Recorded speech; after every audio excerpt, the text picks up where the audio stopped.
After Generation 4, Azelf has never been an OU caliber Pokemon, which is the top tier. Smogon divides competitive Pokemon into tiers based on usage rates. People play to win, so the best Pokemon get used the most and Pokemon get placed into tiers based on their usage.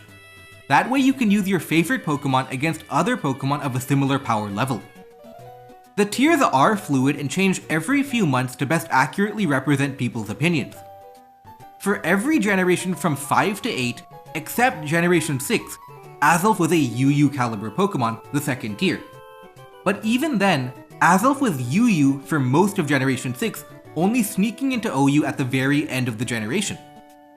As an offensive Psychic type, you are better off using a Pokemon like Alakazam, which is stronger and faster, and its other roles were less valuable too. So how did a career UU Pokemon jump into OU at the very last minute? This is the story of how Azelf snuck into the highest tier of Generation 6 competitive Pokemon. But first, make sure to subscribe. Most of you are not subscribed, and it's a good idea to make sure you don't miss the next video. Azelf is mainly used as a suicide lead Pokemon, but what does that mean? Even though it has good offensive stats, it also has good utility moves like Taunt, Stealth Rock, and Explosion. As a dedicated lead, its goal is to get Stealth Rock up, deny Stealth Rock with Taunt, and then faint. Using Azelf as a lead is a calculated risk. You opt into a 5-on-6, but you back yourself to win that with the support of Stealth Rock and something known as Switch Initiative. Because Azelf is designed to faint, you can now go into whatever Pokemon you want to and apply pressure. For example, you can go to a setup sweeper which has a good matchup versus whatever the opponent currently has on the field. You can force the opponent to switch out and continue to rack up damage with Stealth Rock. The plan is often used by very offensive teams and it's very simple: to sacrifice one Pokemon to create a devastating attack. You're gambling that investing one Pokemon is worth creating a somewhat abstract concept known as pressure, and that you can take advantage of that pressure. These teams often need to be very powerful because if they're too weak or too slow, the opponent can find a chance to use Rapid Spin or Defog and remove the advantage you sacrificed a Pokemon to create. In Generation 4, Azelf was a very good lead option, but once Generation 5 came out, the value of the dedicated lead itself diminished. Generation 5 introduced Team Preview, where you could choose which Pokemon to lead with instead of having to always lead with the first Pokemon. This meant that dedicated leads as a whole became less effective because now you could pick from 6 Pokemon to lead with depending on the opponent's team. To be clear, with a fast Taunt, Stealth Rock, and Explosion, Azelf is one of the best suicide lead Pokemon overall. It's just that the role itself is less valuable and it led to Azelf becoming a UU tiered Pokemon. At the end of every generation, for the most part anyway, the tiers get locked. Every Pokemon gets locked into their tier as people move on to the next generation. The reason is in part because of logistics. When the new generation comes out, not as many people play the older generations and the number of games played drops considerably. Without a large sample size, data is easily skewed and it's more logical to just freeze it completely instead of continuing with potentially erratic changes until the end of time. Azelf for most of Generation 6 was in the UU tier, but that all changed in the final months before Generation 7 with a tournament known as OLT. Smogon's official ladder tournament is a tournament that is unique from other Smogon tournaments. OLT has a ladder portion of the tournament where for 1 month, every week, the top 8 players on the ladder qualify for the playoffs of the tournament. The tournament is a race in many ways as people try to reach the top.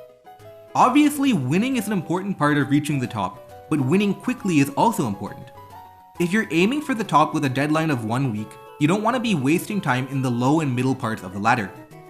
If you can get more points winning 3 and losing 1 in the same time as winning 1, that's a good decision to make.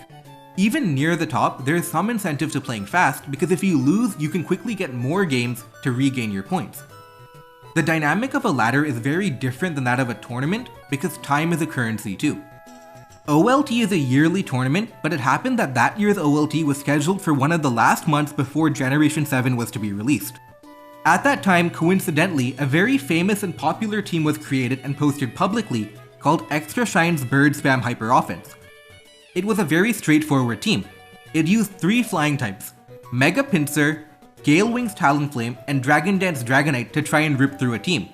It was all power, very deadly, and generally had decent matchups versus all playstyles. Even if you knew what was coming, it was a tough team to stop. You were either going to win the game in 5 minutes or lose the game in 5 minutes. Coincidentally, it was using Azelf as a dedicated lead.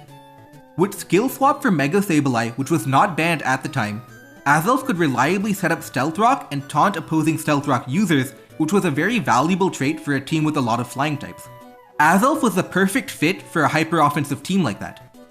It's important to be clear, this bird spam hyper-offensive team was not making a trade-off between being good and being fast. It was both good and fast, which is why a lot of people started using it. The latter saw a huge increase in the amount of Azelf lead flying spam teams. Even besides that specific bird spam team, hyper offense in general sees an increase in usage during OLT, and Azelf was a beneficiary.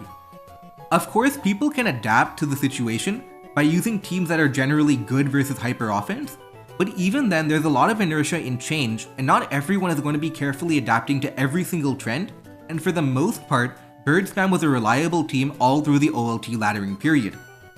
Its usage could be considered a trend or a fad, but it was tangibly having an impact on the usage rate. Normally trends fade away, and something that trends up would eventually trend down, but this trend up was happening right before the tiers would be locked. There would be no time for it to trend down.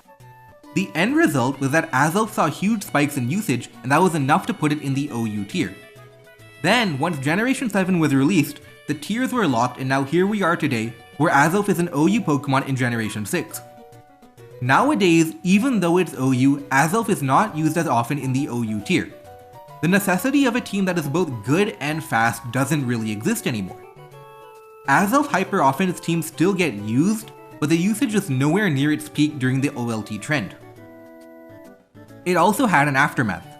Now, in part because of the Azelf situation, Pokemon cannot move up a tier in the last few months before the end of a generation to prevent situations where a trend jacks up the usage right before the tier gets locked. Overall, Azelf was in the right place at the right time and got a lot of usage to push it into the OU tier right before Generation 6 ended. Thank you guys for watching, and if you want more content, check out my hardcore Nuzlockes of Pokemon Fire Red and Pokemon Emerald, where I don't use evolved Pokemon. It's called the Little Lock, and it's one of my best adventures yet.